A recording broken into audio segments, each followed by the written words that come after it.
दोस्तों, आज मैं भगवान राम की गवाही की एक अनूठी कहानी सुना रही हूँ। इसको ज़रूर सुनें और प्लीज़ वीडियो को लाइक, शेयर, सब्सक्राइब, कमेंट्स ज़रूर करें। भारत के दक्षिण प्रांत किसी शहर में एक जज साहब हुआ करते थे। उस शहर के पास एक छोटे से गांव में एक केवट रहता था। वह बहुत ही सीधा और सरल था। उसकी रघुनाथ जी में बड़ी आस्था थी। जब भी कोई उसे कहता, केवट भैया वह बात कैसी है, वह कहता, रघुनाथ जी जाने, मैं तो कुछ नहीं जानता। वो इतना सरल और सीधा था कि लोगों ने उसका नाम भोला रख दिया। भोला के 2 बेटे और एक बेटी थी। बेटी विवाह योग्य हो गई।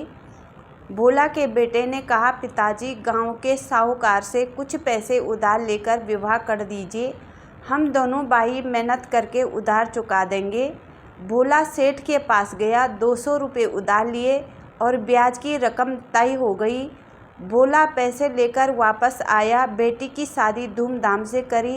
बेटी ससुराल में विदा हो गई और भोला स्वयं मंदिर में जाकर रहने लगा।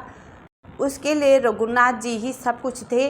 बेटे ने कमाई का पैसा लाकर भोला के हाथ में रखा और कहा, पिताजी जिससे उधार लिए हैं उनका उधार चुका दीजिए।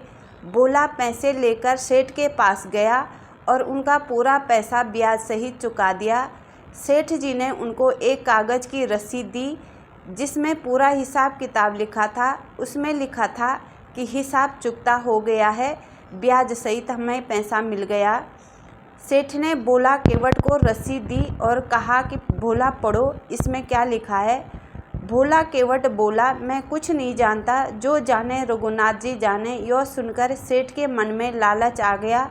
सेठ ने रसीद वापस मांग ली और दूसरा कागज़ पर कुछ लिखकर भोला केवट पानी ले आओ कहा।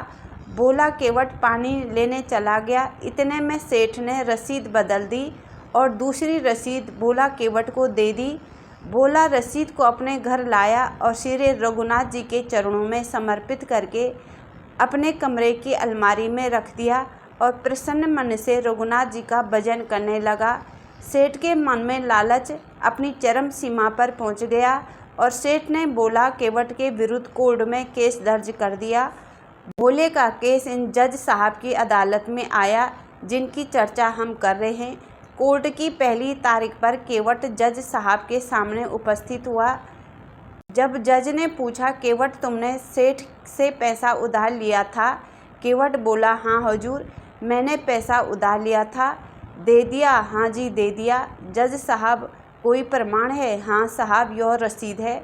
भोला केवट ने जज साहब को उत्तर में कहा।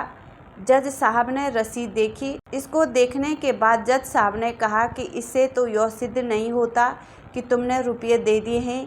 यह सुनकर भोला केवट रोने लगा और कहने लगा, साहब हमने तो इसको सब कुछ समझा दिया था।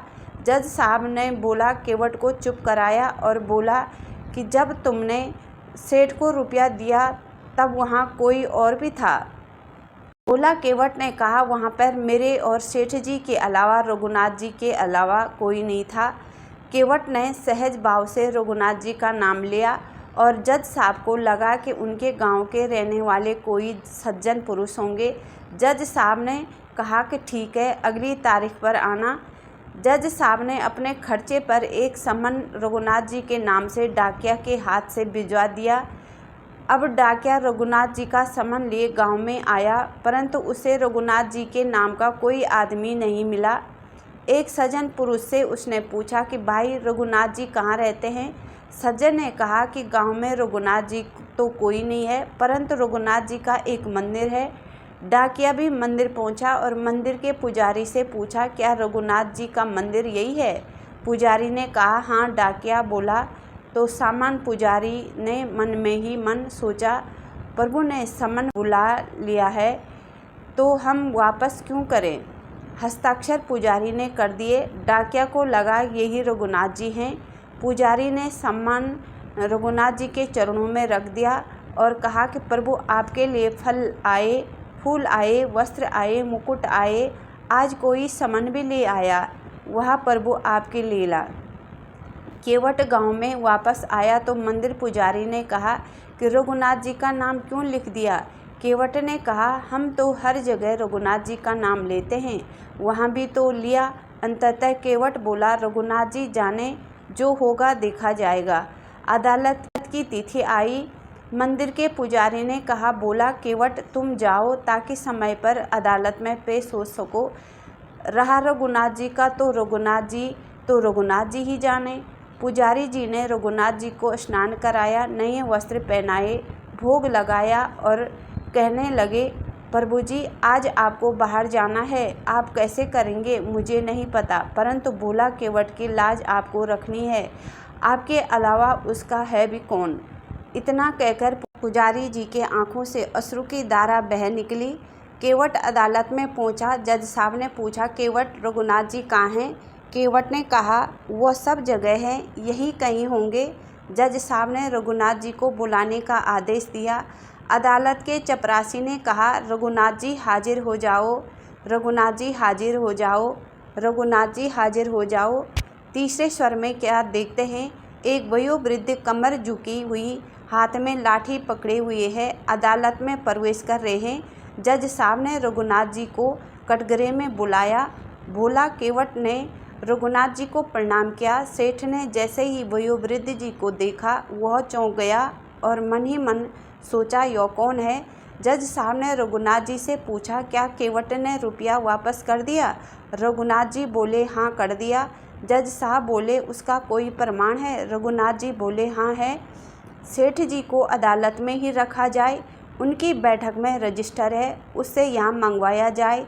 जज साहब ने आदेश दिया चपरासी को कि सेठ के घर से रजिस्टर उठाकर ले आओ। उसे रजिस्टर में वह रसीद रखी हुई थी। वो सामने उसे रसीद को दिखा और उसमें लिखा था, हिसाब चुकता है, पैसे ब्याज सहित मिल गए हैं। जज ने भोला केवट को बरी कर दिया और सेठ जी को दंडित कर दिया। गवाही देने गवाह के रूप में आए रघुनाथ जी भी अंतर्ध्यान हो गए। जज साहब ने भोला को अपने केबिन में बुलाया और पूछा, यह रघुनाथ जी कहाँ रहते हैं? भोला ने कहा, जहाँ हम रहते हैं। जज ने पूछा कि तुम एक ही गांव में रहते हैं? भोला ने कहा, हाँ हम दोनों एक ही गांव में रहते हैं, गांव में उनका मंदिर है। जज साहब ने सोचा, मंदिर के पुजारी तो लग नहीं रहे और मंदिर इन्होंने बनवाया नहीं होगा, ऐसी इनकी हैसियत लग नहीं रही। केवट बोला, यो वही हैं जो मंदिर में विराजमान है, यो वही हैं जो घाट घाट में विराजते हैं। ज्यों ही जज साहब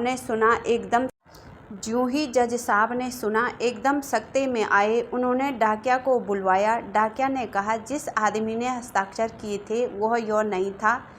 जब जज साहब को सारा रहस्य पता लगा, जज साहब रोने लगे और कहने लगे, जो बड़े बड़े ऋषि मुनियों के ध्यान में नहीं आते, जिन्हें पाने के लिए वर्षों तक तपस्या करते हैं, वह एक केवट के लिए गवाह बनकर आए, जिनकी अदालत में सब हाजिर भरते हैं, आज वह मेरी अदालत में हाजिर भरने आए। ऐसे स्वामी के सामने मैं कुर्सी पर जज बनकर बैठा रहा। जज साहब ने वकील से इस्तीफा दे दिया और वृंदावन आ गए। वह कभी मंदिर के अंदर नहीं गए, क्योंकि आ तो गया हूँ मगर जानता हूँ तेरे दर पे आने के काबिल नहीं हूँ। तेरी मेहरबानी का बोझ है, इतना उसे उठाने के काबिल नहीं हूँ। इस कहानी का मतलब है कि भगवान के प्रति सच्ची श्रद्धा भक्ति रखता है जो, तो वो भगवान को पा ही लेता है और भगवान उसकी मदद ज़रूर करते हैं। दोस्तों वीडियो अच्छी लगी, वीडियो को लाइक शेयर सब्सक्राइब कमेंट्स ज़रूर करें।